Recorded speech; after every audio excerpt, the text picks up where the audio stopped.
शांति। 11 सितंबर 2024। प्रातः मुरली। ओम शांति। बाप दादा मधुबन। मीठे बच्चे, तुम बाप के पास आए हो अपने कैरेक्टर सुधारने। तुम्हें अभी दैवी कैरेक्टर्स बनाने हैं।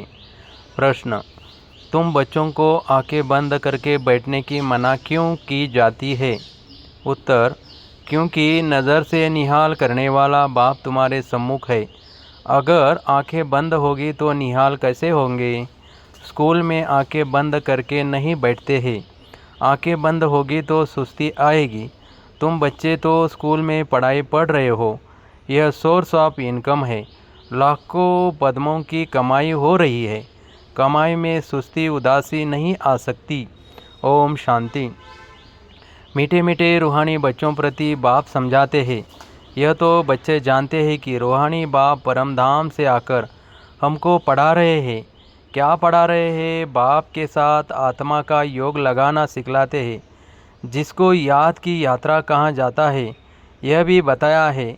बाप को याद करते करते मीठे रूहानी बच्चे, तुम पवित्र बन अपने पवित्र शांतिधाम में पहुँच जाएंगे। कितनी सहज समझानी है। अपने को आत्मा समझो और अपने प्रीतम बेहद के बाप को याद करो तो तुम्हारे जन्म जन्मांतर के पाप जो है वह भस्म होते जाएंगे। इसी को ही योग अग्नि कहा जाता है। यह भारत का प्राचीन राजयोग है जो बाप ही हर 5000 वर्ष के बाद आकर सिखलाते हैं। बेहद का बाप ही भारत में इस साधारण तन में आकर तुम बच्चों को समझाते हैं। इस याद से ही तुम्हारे जन्म जन्मांतर के पाप कट जाएंगे, क्योंकि बाप पतित पावन है और सर्वशक्तिमान है। तुम्हारी आत्मा की बैटरी अभी सतमो प्रधान बन गई है। जो सतो प्रधान थी अब उनको फिर से सतो प्रधान कैसे बनाएं? जो तुम सतो प्रधान दुनिया में जा सको वह शांतिधाम घर में जा सके। बच्चों को यह बहुत अच्छी रीति याद रखना है। बाप बच्चों को यह डोज देते हैं। यह याद की यात्रा उठते बैठते चलते फिरते तुम कर सकते हो। जितना हो सके ग्रस्त व्यवहार में रहते हुए कमल फूल समान पवित्र रहना है। बाप को भी याद करना है और साथ साथ दैवी गुण भी धारण करने हैं, क्योंकि दुनिया वालों को तो असुरी कैरेक्टर है। तुम बच्चे यहाँ आए हो दैवी कैरेक्टर्स बनाने। इन लक्ष्मी नारायण के कैरेक्टर्स बड़े मीठे थे। भक्ति मार्ग में उनकी ही महिमा गाई हुई है। भक्ति मार्ग कब से शुरू होता है यह भी किसी को पता नहीं है। अभी तुमने समझाया है। और रावण राज्य कब से शुरू हुआ यह भी अब समझा है। तुम बच्चों को यह सारी नॉलेज बुद्धि में रखनी है, जबकि जानते हो हम ज्ञान सागर रूहानी बाप के बच्चे हैं। अब रूहानी बाप हमको पढ़ाने आते हैं, यह भी जानते हो। ये कोई ऑर्डिनरी बाप नहीं है, यह है रूहानी बाप जो हमको पढ़ाने आए हैं। उनका निवास स्थान सदैव ब्रह्मलोक में है। लौकिक बाप तो सबके यहाँ है। यह बच्चों को अच्छी रीति निश्चय में रखना है। हम आत्माओं को पढ़ाने वाला परमपिता परमात्मा है जो बेहद का बाप है। भक्ति मार्ग में लौकिक बाप होते हुए भी परमपिता परमात्मा को बुलाते हैं। उनका एक ही नाम यथार्थ शिव है। बाप खुद समझाते हैं, मीठे मीठे बच्चों, मेरा नाम एक ही शिव है। भला अनेक नाम अनेक मंदिर बनाए हैं, परंतु वह सब है भक्ति मार्ग की सामग्री। यथार्थ नाम मेरा एक ही शिव है। तुम बच्चों को आत्मा ही कहते हैं। शालिग्राम कहे तो भी हर्जा नहीं। अनेक अनेक शालिग्राम है, शिव एक ही है। वह है बेहद का बाप, बाकी सब है बच्चे। इसके पहले तुम हद के बच्चे हद के बाप के पास रहते थे। ज्ञान तो था नहीं, बाकी अनेक प्रकार की भक्ति करते रहते हैं। आधा कल्प भक्ति की है। द्वापर से लेकर भक्ति शुरू होती है। रावण राज्य भी शुरू हुआ है। यह है बहुत सहज बात, परंतु इतनी सहज बात भी कोई मुश्किल समझते हैं। रावण राज्य कब से शुरू होता है यह भी कोई नहीं जानता। तुम मीठे बच्चे जानते हो बाप ही ज्ञान का सागर है। जो उनके पास है वह आकर बच्चों को देते हैं। शास्त्र तो है भक्ति मार्ग के, अभी तुम समझ गए हो। ज्ञान, भक्ति और फिर है वैराग्य, यह 3 मुख्य है।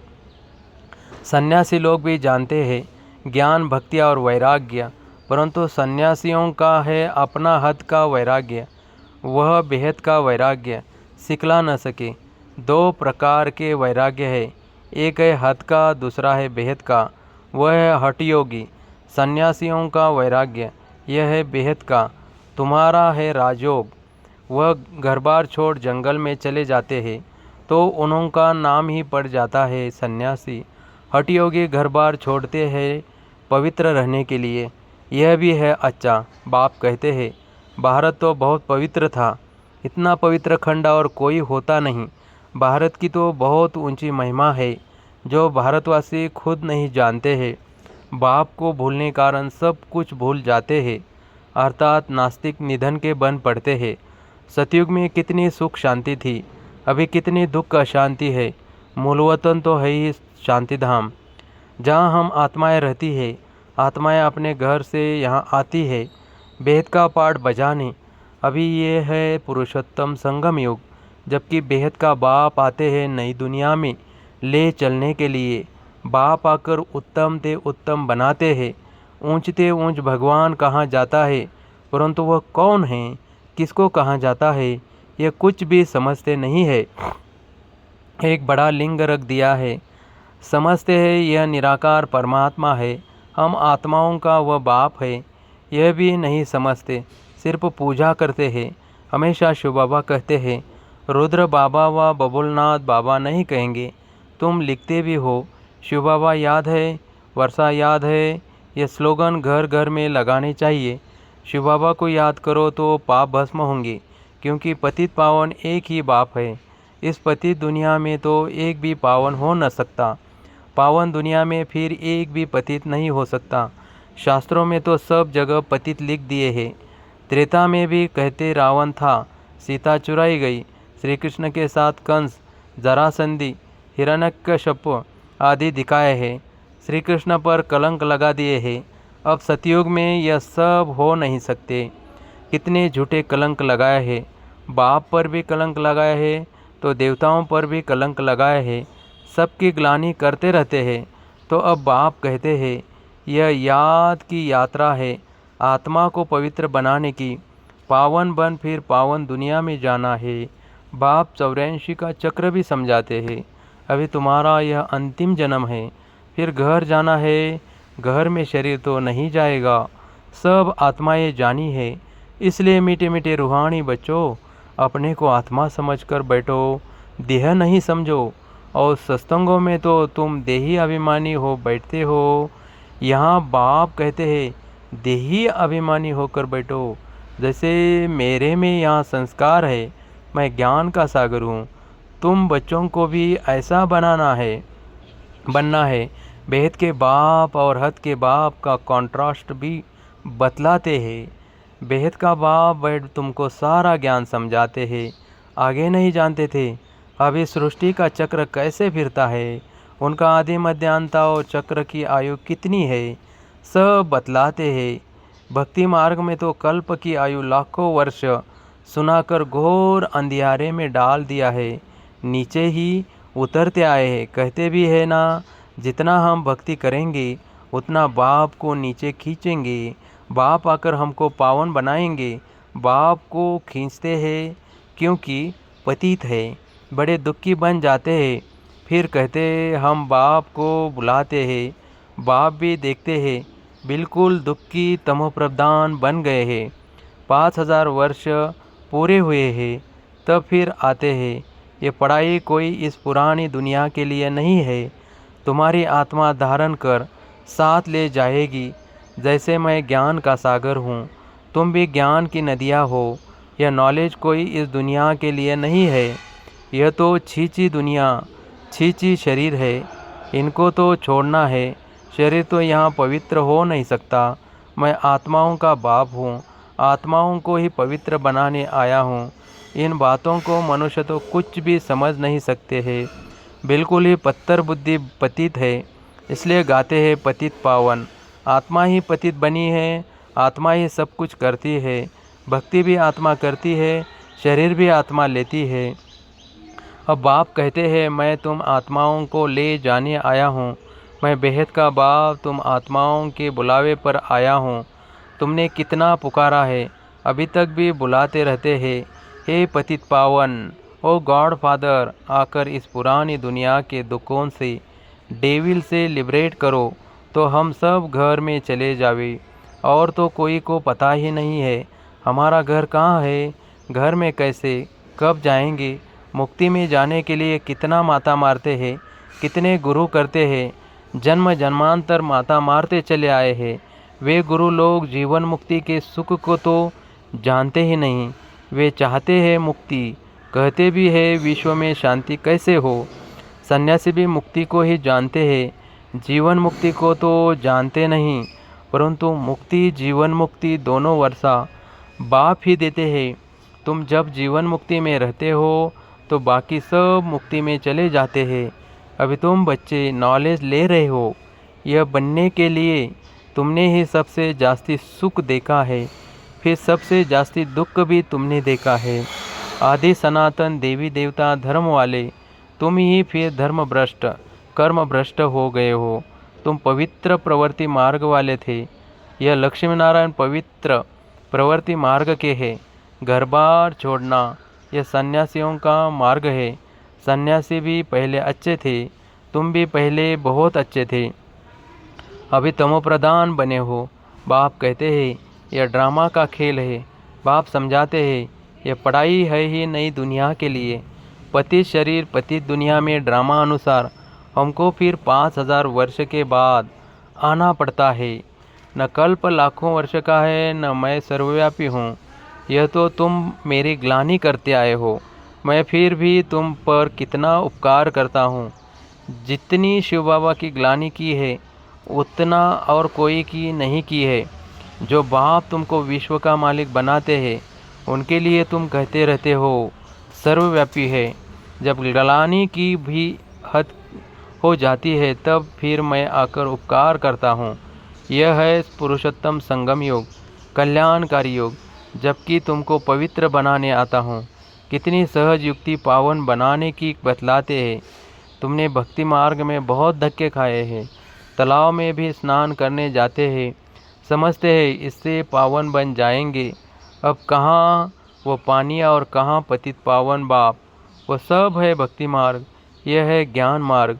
मनुष्य कितने घोर अंधियारे में है, कुंभकर्ण की नींद में सोए हुए है, यह तो तुम जानते हो। गाया भी जाता है विनाश काले विपरीत बुद्धि विनश्यन्ति। अभी तुम्हारी नंबरवार पुरुषार्थ अनुसार प्रीत बुद्धि है, पूरी नहीं है, क्योंकि माया घड़ी घड़ी भुला देती है। यह है 5 विकारों की लड़ाई। 5 विकारों को रावण कहा जाता है। रावण पर गधे का शीश दिखाते हैं। बाबा ने यह भी समझाया है स्कूल में कब आंखें बंद करके नहीं बैठना होता है। वह तो भक्ति मार्ग में भगवान को याद करने की शिक्षा देते हैं कि आंखें बंद करके बैठो। यहाँ तो बाप कहते हैं यह स्कूल है, सुना भी है। नज़र से निहाल कहते हैं यह जादूगर है। अरे वह तो गायन भी है।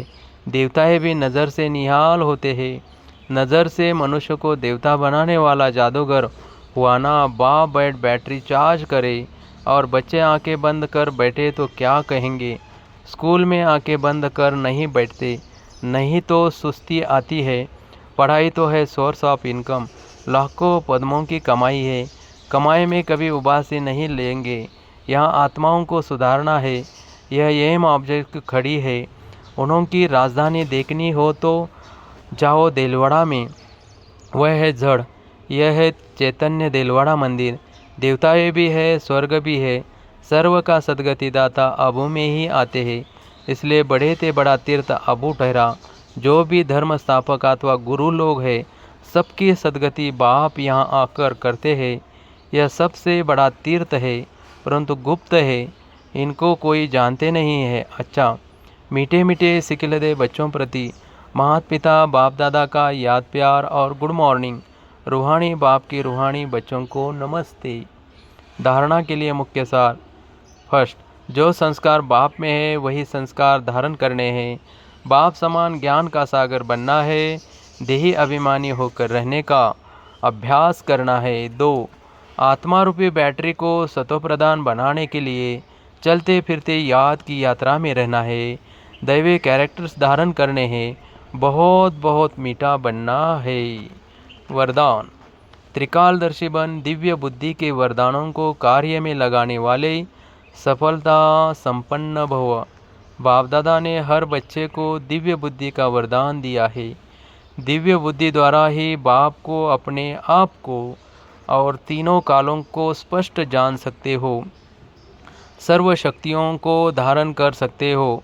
दिव्य बुद्धि वाली आत्मा कोई भी संकल्प को कर्म व वाणी में लाने के पहले हर बोल व कर्म के तीनों काल जानकर प्रैक्टिकल में आती है। उनके आगे पास्ट और फ्यूचर भी इतना स्पष्ट होता है जितना प्रेजेंट स्पष्ट है। ऐसे दिव्य बुद्धि वाले त्रिकालदर्शी होने के कारण सदा सफलता संपन्न बन जाते हैं। स्लोगन। संपूर्ण पवित्रता को धारण करने वाले ही परमानंद का अनुभव कर सकते हैं। ओम शांति।